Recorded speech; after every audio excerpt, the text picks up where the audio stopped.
Yo, what is up, my fallopian tubers? Society on the barrio coming back at you with another video for your butt. So, got home from the National, man, and I gotta say, it was a blast.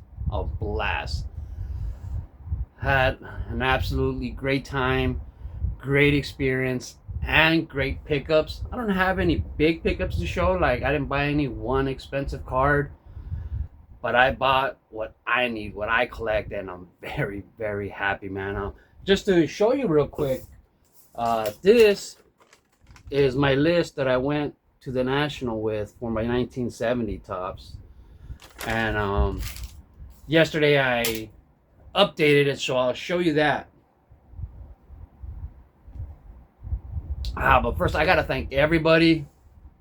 Thank the 4 collectors for hooking up the room. Thanks to Mike Petty, big time, bro. Thank you so much for hooking on my airline tickets. I mean, I never would have gone.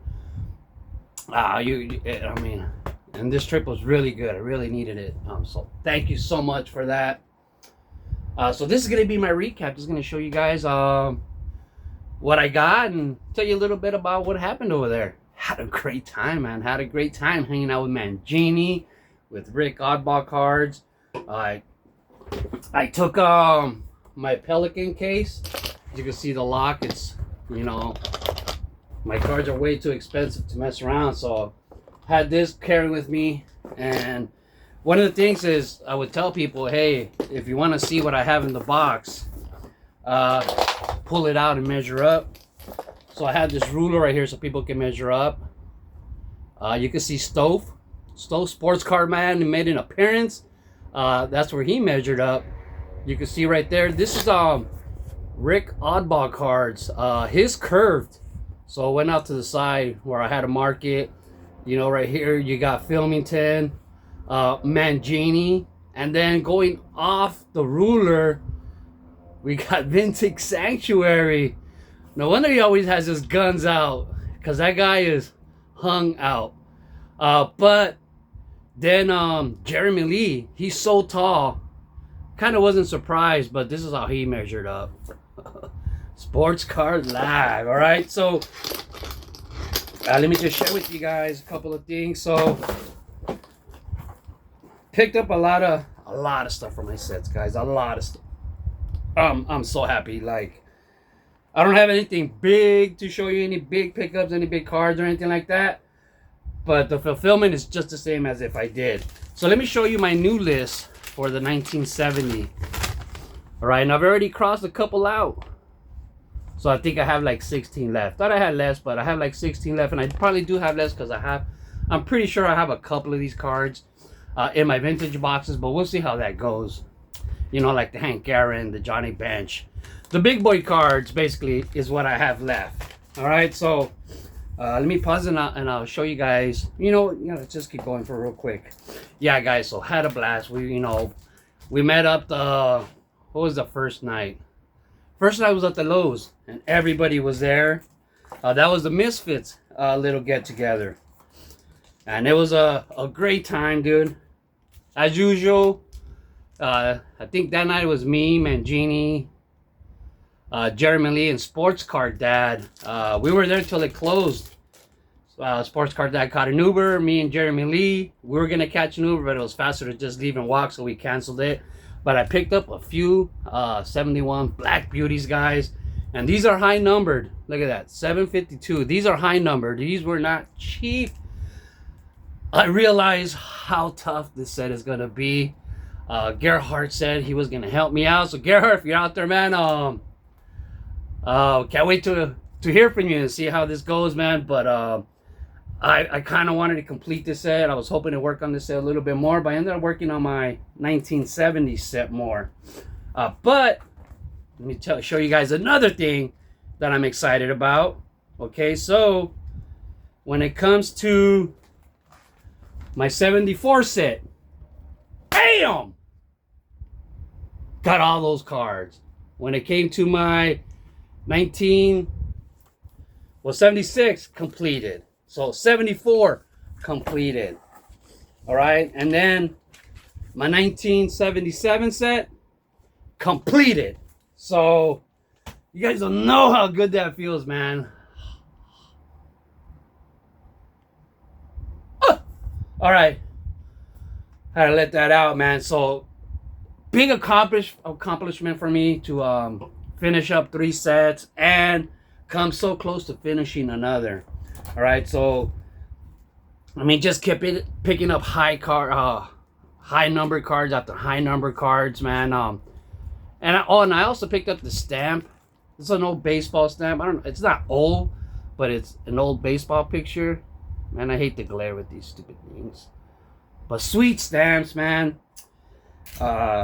So I mean, got tons and tons of 70s, and it's quite different, you know, than collecting 80s and 90s, where the cards, you can find each card for 10 cents, you know, 25 cents. I mean, these cards were individually priced, and it was a big sacrifice, man, but worth it. I'm entering a whole new world of set collecting, going into vintage. The 80s was kind of tough in a way because you don't find 80s boxes like for set collectors, but you find dollar boxes, dime boxes, and just by that you can find pretty much all the cards you need. That's kind of how I did the 80s. But once you get to like the 2000s, the 90s, where I think more people were organized, you could find you know, boxes with doubles that you could go through. That's kind of like easy for set builders. But all right, all these cards, so these were common cards. The ones that are in the plastic were like short prints, high numbered, way more expensive. Like these were $1 each, you know, and then these, man, they're like $9 a card. There'd be certain cards that are like $22, $44. The Mets win the World Series card, I was like, holy smoke. I was like $44.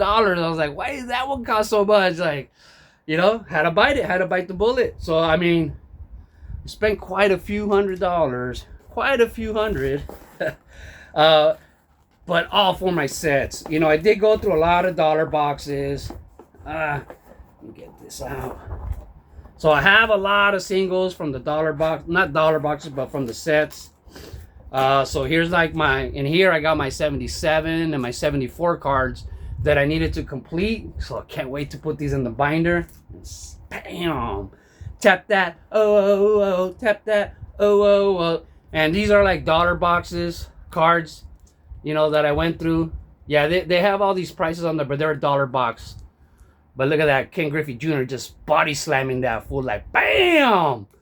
UFC stuff, you know. So these were all like dollar boxes buys, you know. So I did go through a lot of dollar box. So let me see. I got a dinosaur card. I'll show you guys that later. And then just because this card was $1 and I had a $5 bill, I just bought like 4 other cards from that box that were $1 just to make it an even 5. All right. Check out this, guys. Check this out. Boom! Jose Canseco tobacco stained card loader. Look at that. This was like one of my happy buys. Like I loved. I mean, my balls are tingling when I got this card. I mean, card right here from the childhood, the 80s. If you were alive in the 80s and you didn't just hear about the hype, you lived it, you know that this makes you randy. And then you gotta taste it. It tastes so good. Boom! There's the flavor! There's that old, look at that.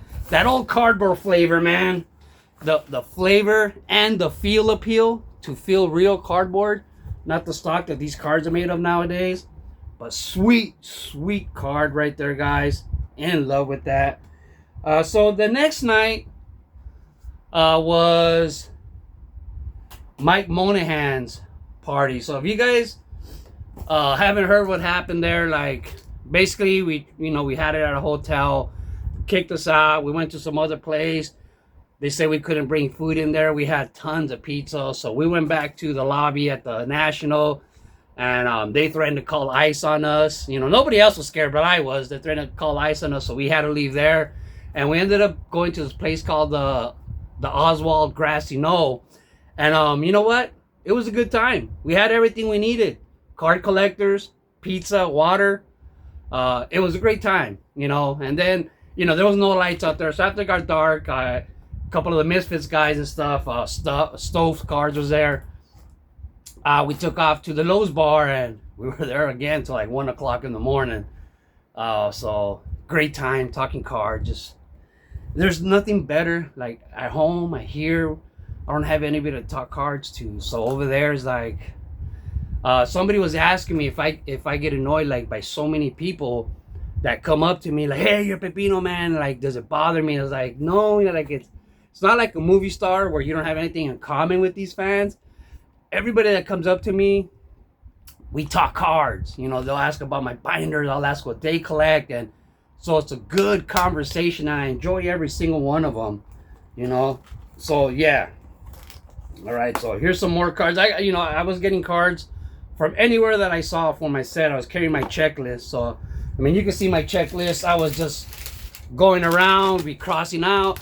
And as it got, so every night I go back and make a new one, you know, without adding the ones that I already crossed out. So, you know, after the first night, I had like, you know, 200 cards. And the second day, I got another 100 cards. And then the last day, I got down to like 13 cards, 16 cards. So it was great. Another awesome pickup is the San Diego Chicken autograph card. Look at that, baby. What was this? $7. Great buy. I already have a San Diego Chicken autograph, but it's a modern card. And this said it was his rookie signature from his rookie year. So this is extra special, man. So yeah, man, awesome time. But yeah, I also got this button. This Mickey Mantle button right here. So got a lot of cool stuff. I came home with a lot of stickers. So like I said, I will keep redoing my list and redoing it. So I have quite a few lists of 70s as I would keep taking away from there. I got like a little bit of literature from there. You know, we have the Sports Collectors Digest. Got to meet the editor from this magazine.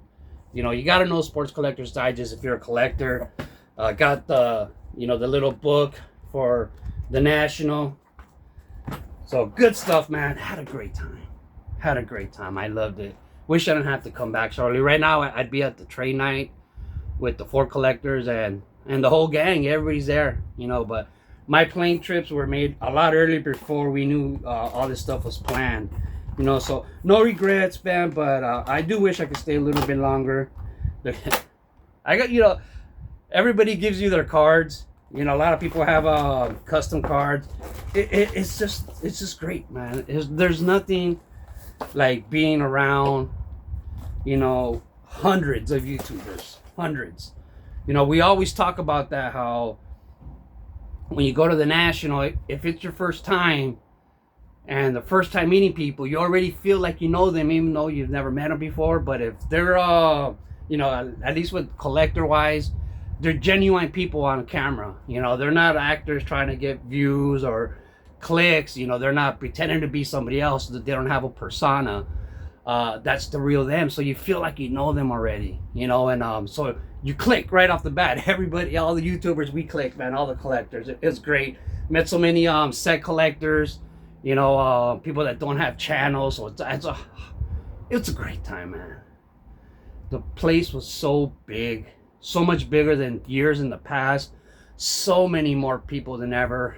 I better not hear a damn video saying this sucked and don't go to the National. You know, if you were one of those people and you didn't go, I'm glad you didn't go. It was a great time. I just can't wait to start putting all my cards in my binders and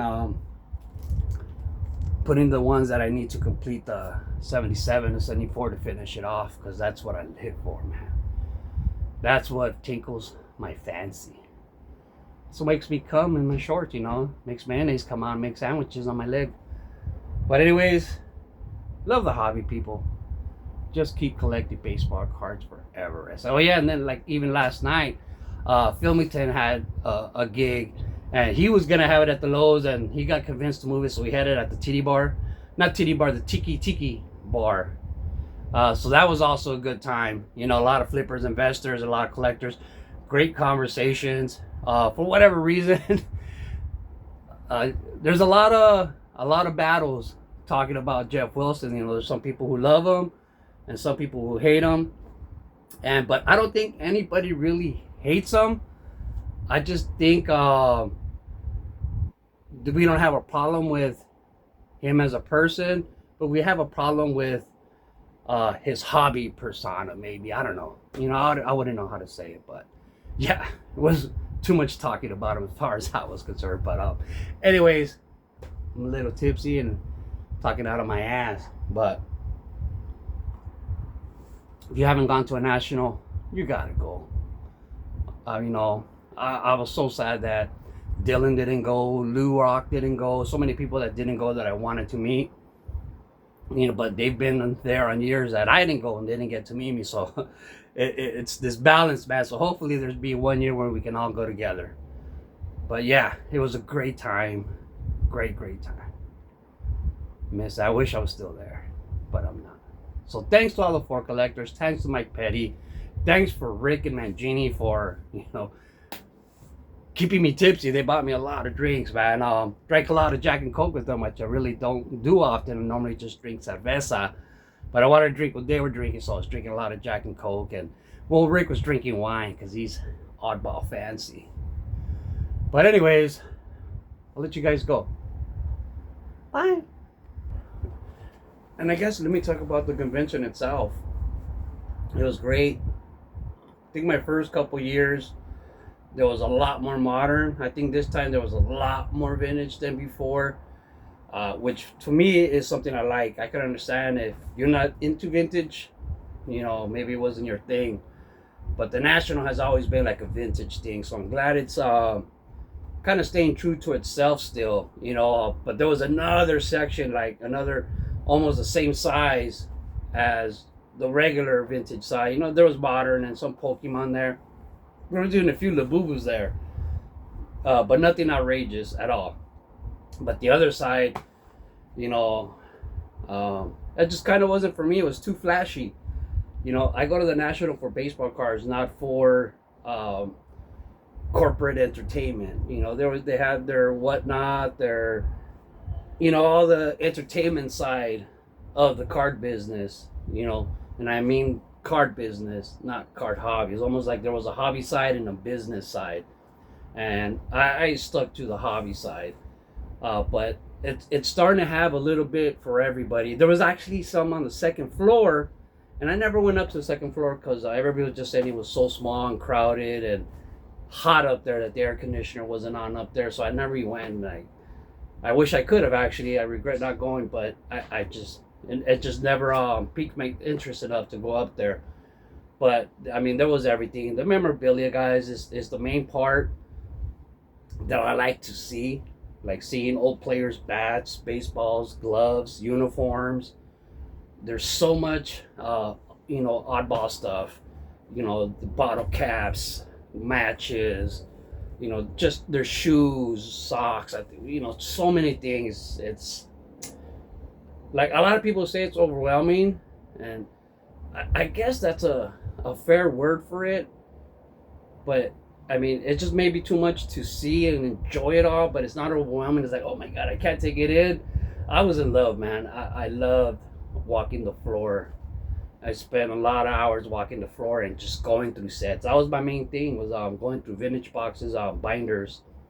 But man, the whole setup itself, I really loved it.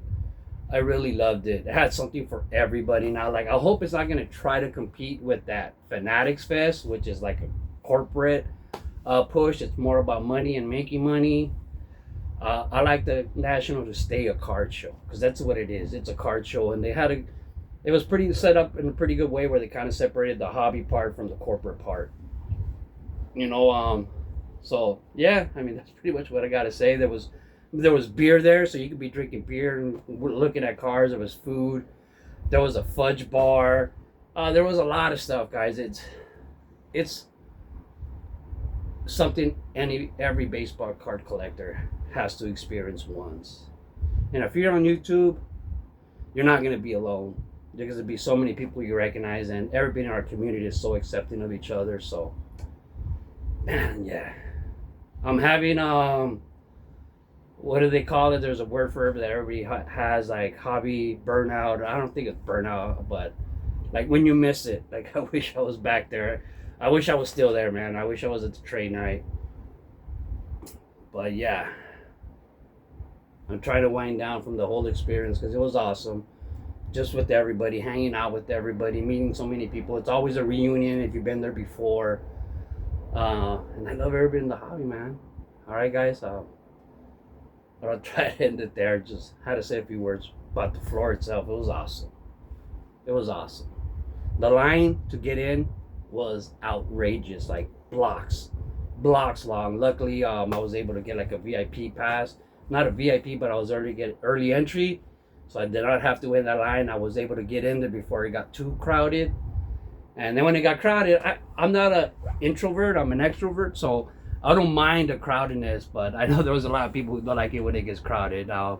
You know, the only bad part about it is sometimes it's hard to get in. You know, to look at the cars when there's so many people already there. They're at the same table that interests you. That's why I say, guys, you gotta take your diapers. You know, if you take your diapers, you don't have to get out of line. But anyways, I think that's it, man. If I have anything else that I remember, I'll hit play again.